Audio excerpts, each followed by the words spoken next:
Hello everyone. This video is continuation of my video series about development of integration solutions with use of Azure Integration Services. You can find the links to previous videos in the description below to this video. And today I'm going to develop the solution which was developed so far. And today I'm going to talk about improvements in the previous solution in order to make this solution a real-time integration. Why I'm going to talk about the real-time integration? The last time in the previous version of the solution, I mentioned that connection of the logic app to service bus is done with a logic app service bus trigger. And this is a polling trigger. One of the settings of this trigger is a polling interval. And the trigger actively makes a request to the service bus subscription or service bus queue in order to check whether there are any available messages. The polling interval says how often these requests will be done. And this is a very simplified configuration of the trigger, where the polling interval works for the entire activity. It's not smart enough to, for instance, stop the activity during weekends or during night if you wish to do that. This trigger works constantly with a predefined polling interval. And not everyone would like to have this type of activity from one side because it may be not efficient use of money, because even if there are no messages in the queue, the trigger will continue polling messages, even if there is no activity in the queue. And this means that there will be unnecessary activations which we wouldn't like to happen.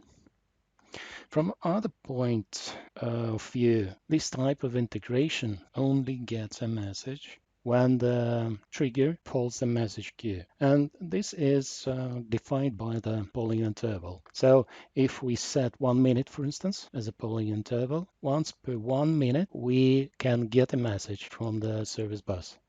We can set up the trigger to be activated more often, up to 1 second, and this will incur more activations and more expenses to these services. Or we can set up the trigger to get activated less frequent.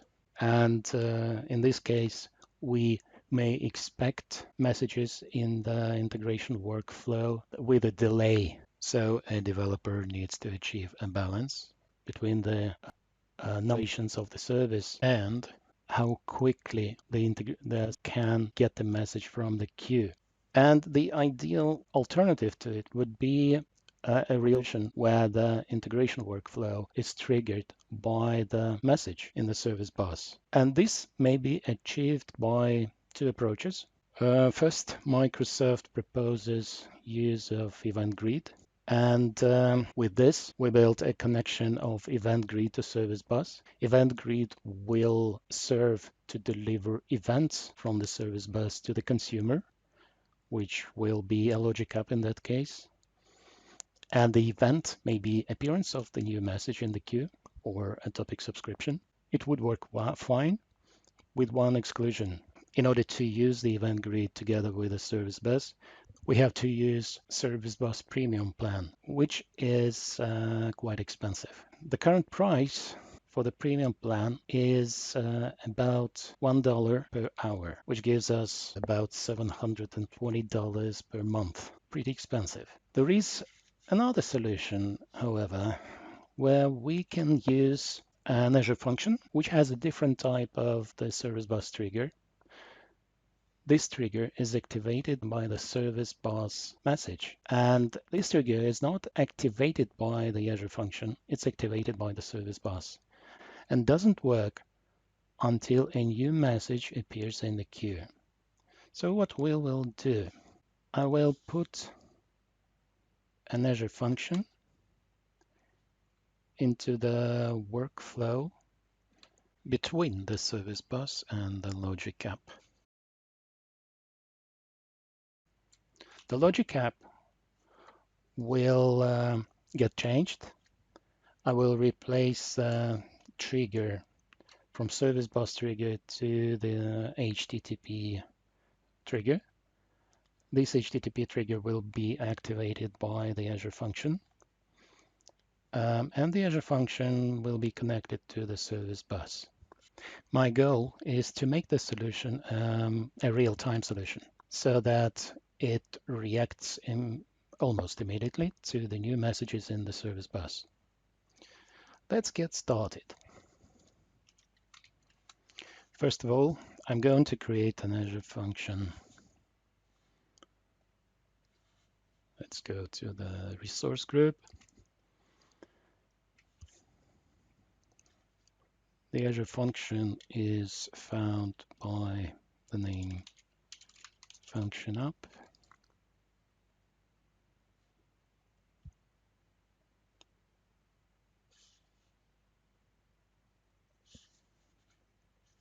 Okay.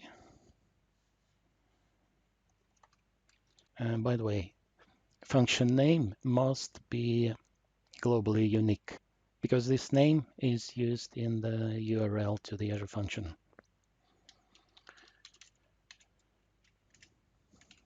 I will give it a name, integration L2, and it's evaluated as a valid name. I'm going to select the runtime stack, and here you can choose from a set of different technologies like .NET. This is JavaScript, Node.js, Python, Java, PowerShell code.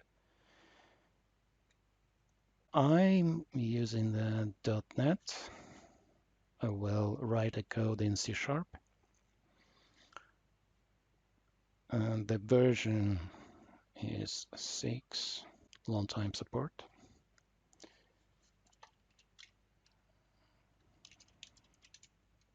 Here I choose the North Europe. It's Windows, and it's consumption plan. Next, I leave default for networking, for monitoring. Yeah, application insights. No, I won't choose the new one. This application insights instance was created in the previous demo and will be used to collect logs and metrics information from the Azure function. Next, default tags. So we are ready to create the function app.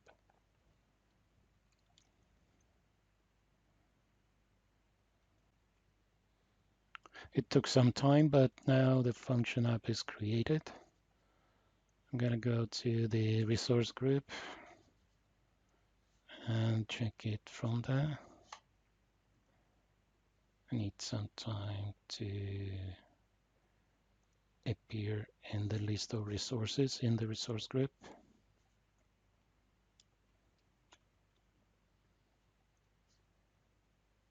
Yeah. Now you can see that the function app is created.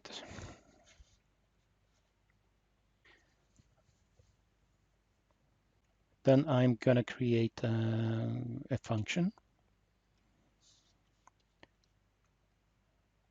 The process is very straightforward. The development environment option is presented by the Visual Studio Code, by any editor, and development portal.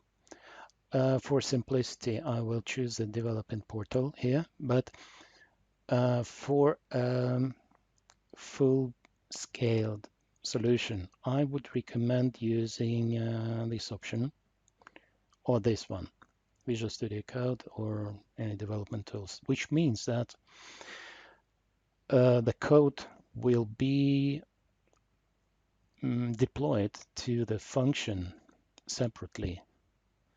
This option is suitable for ad hoc operations.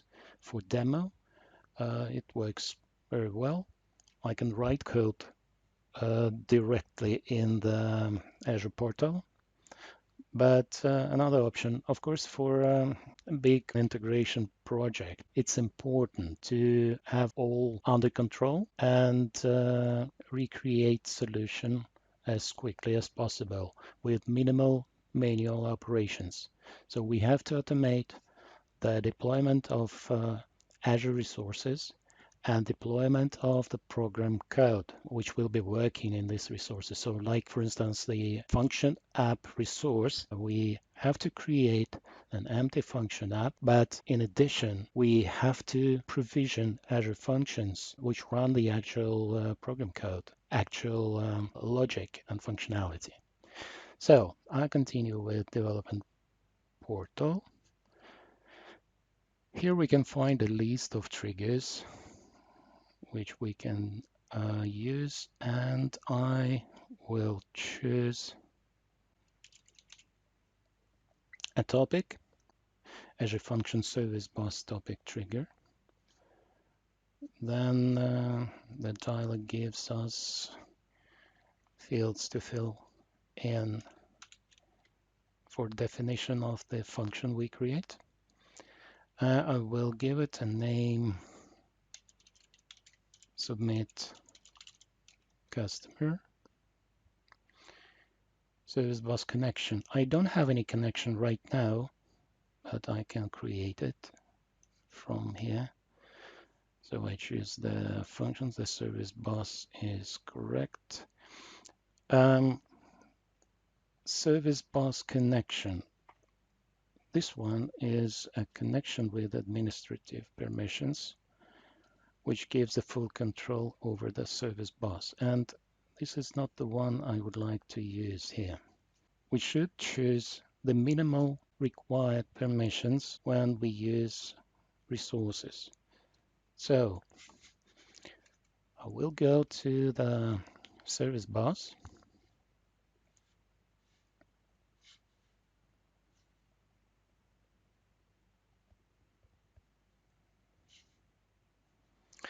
And in shared access policies,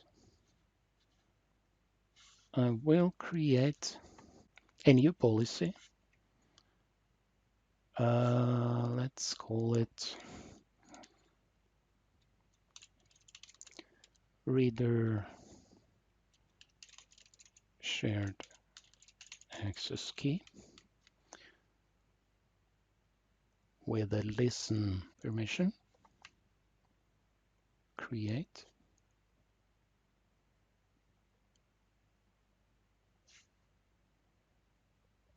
We've got it here. Next connection. Now I have to refresh it. So let's start the process from scratch.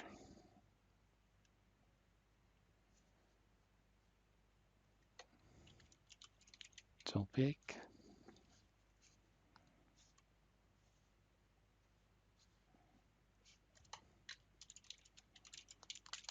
Submit customer.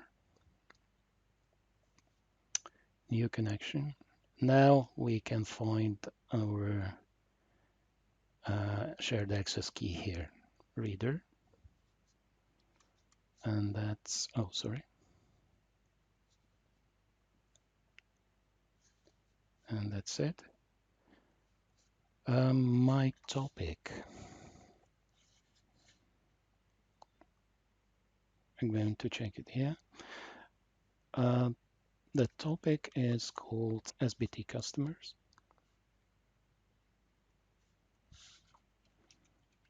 I put it here.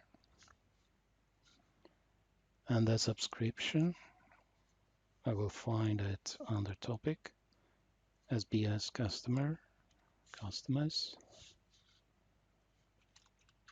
In here, create.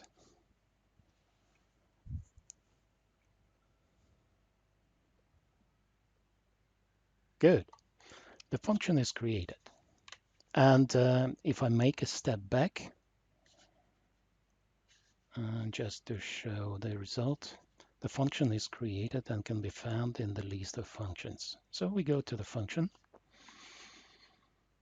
and we will find the code on the code plus test menu. Here is the function which can be used already, but not for our example. I'm going to add some code here, but first, before doing any changes in the code for the function, I have to do one thing.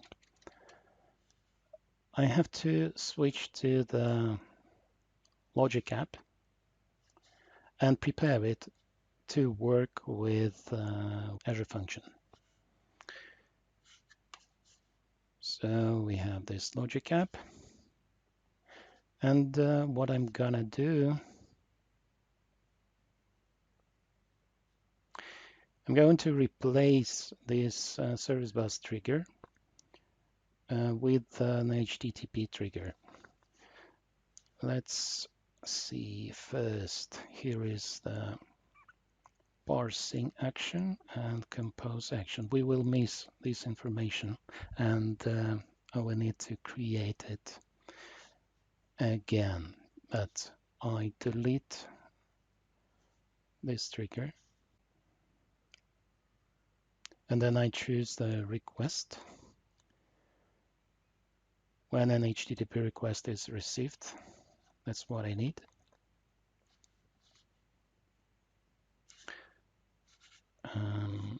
Yeah, we missed this, of course, because it was a property from the previous trigger. I save it. No, sorry, I can't do this. I will take.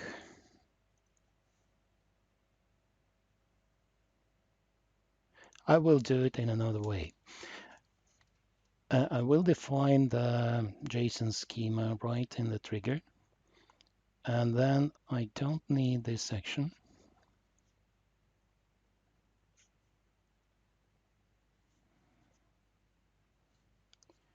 And the schema can be created from a JSON example.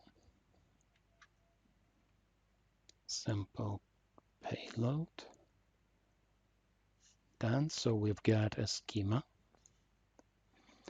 And here I need to add data again. City and the postcode and the street, which is address line 1. External ID was ID. The name was a customer name. Contact name was contact person, and the phone, contact phone. Great. And the result of composing is used here in the creation of a document in the Cosmos database. So this I save. It's saved. Great. And then after saving, we've got a URL of this trigger available, which I copy to clipboard. And then I have to go to the function app configuration.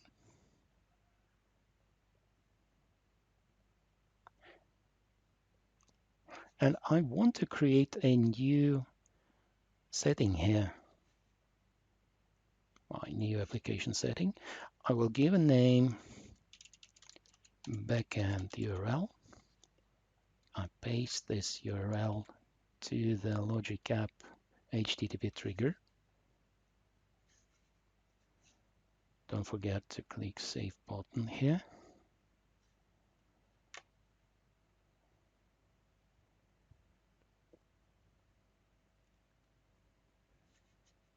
The property is created.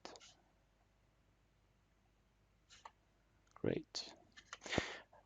And then I will use this property in my code, in my function code. I go to the function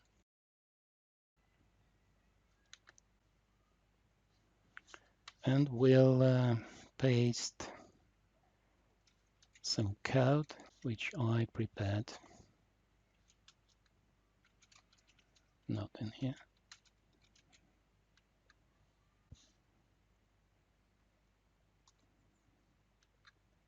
Okay. And the last line. And then I will explain what this will do. First, I have to make it a sync function, and void must be replaced with a task. And then we have a function which is run by the trigger, and this function accepts the message from the service bus queue or subscription, along with a log object, which will be used for logging. So what we will do, the first I read the URL of the logic app HTTP trigger, and then I take the service bus message, which is string here, and I create a string content for the HTTP request. The content is encoded with UTF-8 encoding and present it as content type application JSON. Then the code uses HTTP client, which is created as a static object, and it does a post asynchronous call to the logic app HTTP endpoint, sending the message received from the message queue. Here is the response analysis and logging of information about the response. And the last line of code is ensure success status code. This function analyzes the property is success status code of the response object and throws an exception if it's set to false. So if the response is error, then the Azure function throws an exception. Why do we need it? In order to use autocomplete, I will have to set a property for the function, but it will be a next step. Here I will give a comment regarding HTTP client. I define the HTTP client as a static property, and it's initialized. I have to set a semicolon. It will be initialized during the startup of the function. And I need it because the HTTP client has a negative impact if it's used in the wrong way. Every time a new instance of HTTP client is created, it locks and uses the socket port. And release of these socket ports is done with delay after the HTTP client is destroyed. So an application may consume all the available socket ports, and then it will stop working. It will fail at the step of creating HTTP client due to unavailable socket ports. So for applications, it's better to create a single instance of HTTP client and reuse it in functions where the HTTP call is done. Or in .NET Core, a developer may use an HTTP client factory, which is responsible for taking care of a holding instance of an HTTP client. And then it creates a new instance, picking up the one available from the cache. In this example, I will use just a static instance of HTTP client, and that's completely enough for this small demo. And I have to save it and go to function file, where I'm gonna define an autocomplete attribute to set it true. So the function will use autocomplete mode of handling service bus method. Among others, we may find here the name of the incoming parameter for message, the type of the trigger, direction, name of the topic, and the name of the subscription, and connection string name. This connection string will be found in the function app configuration and application settings. This one. And this is our connection string. Okay. So having done this, we are ready for our test.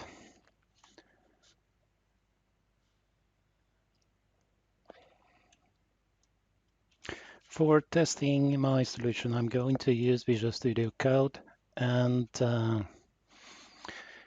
extension which is called Thunder Client. Thunder Client allows me sending HTTP requests. And here I will have to give a URL to the API endpoint. I'm gonna go and copy this. Let's switch to the API management service, CMS API, customer operation, and I will find the URL to the operation in here in the test pane. Copy.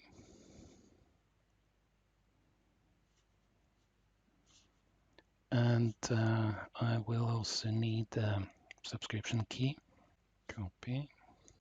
And then we can go back to the Visual Studio Code.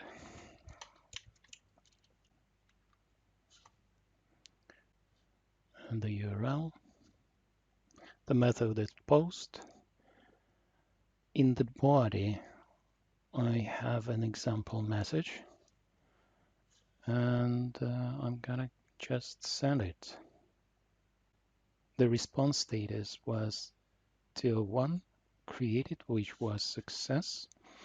And then we're going to go to the Logic app and check if the message is received and processed by it. So check it, but nothing is here.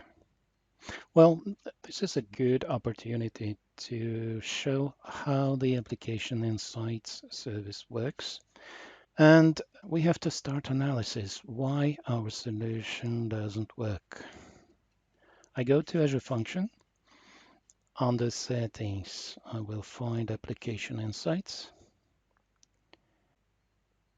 In the application insights dashboard, I can see that there was a failed request. I go to the failed requests and I can find that it was submit customer. This is the name of the Azure function. I go to samples, I choose the first one, and here is the trace and error stack of the function execution. And I can find the message here, which is bad request. I then go to view all. Here is the trace, the message which was accepted by the Azure function from the Service Bus subscription, and the exception. This trace message, if we go back to the function code, I will just remind that I have added a line of code which logs the result of the request. This line. It logs the status code and the response content. So if we go back to the log, we will find the bad request error.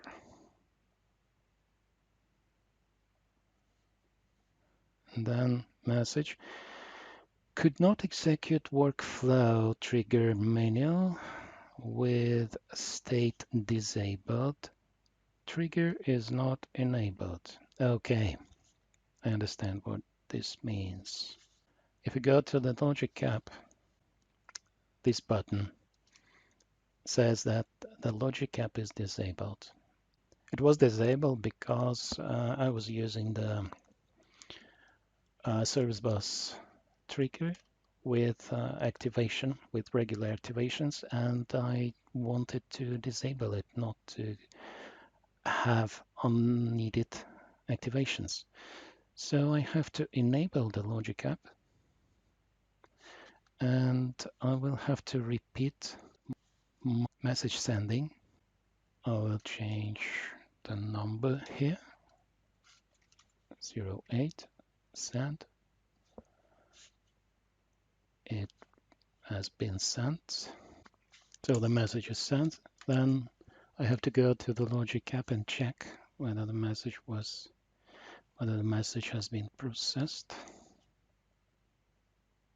Yeah, here it is.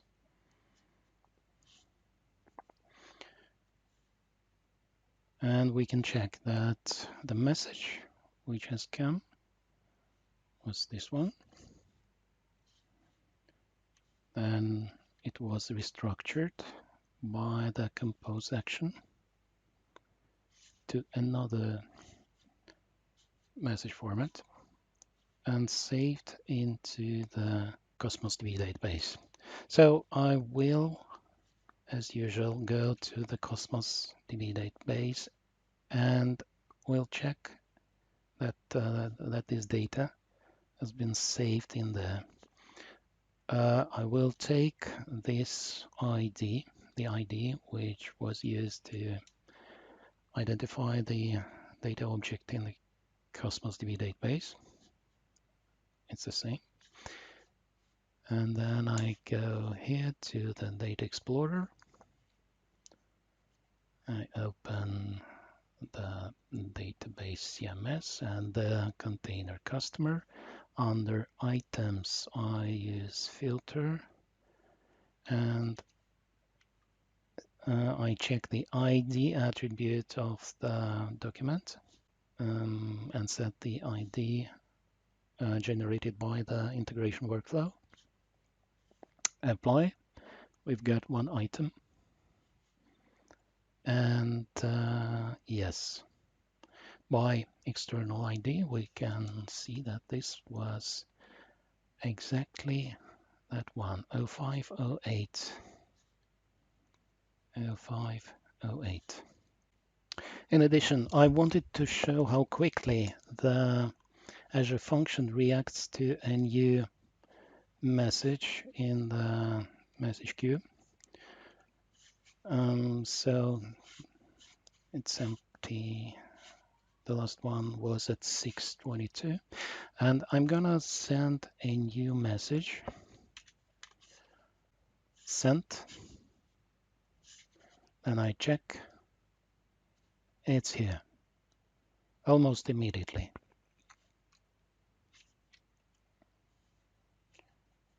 This one with a new code of 509. When you develop a solution, you have to also understand that Azure Function can be hosted by a function app on a consumption plan or an app service plan. If a function runs on a consumption plan function app, it will unload from memory during the idle period. So normally, a function app works or resides in the memory about 20 minutes, and without using, it will be unloaded from memory. So next time a call comes into the function, it will be a cold start with a warming up period, which may last up to 40 seconds, maybe 50 seconds. And then the function starts processing messages. If the function is hosted by app service plan, then it's always on, always in memory, and always ready for work. Next time, I'm going to further develop my solution by adding a second subscription to the topic, to the existing topic, and show how two consumers will pick up the same message and will process the same message separately. So in addition to the saving the message to the Cosmos DB database, I will create a logic app which will send the message to the Dataverse service, which is the data storage for Microsoft Dynamics suite of applications. And we will be able to find the message in the Dynamics CRM application as a customer. We process customer data. So it will be saved in Dataverse in the customers table and will become available in Dynamics as a customer. Thanks for watching me. See you next time. Goodbye.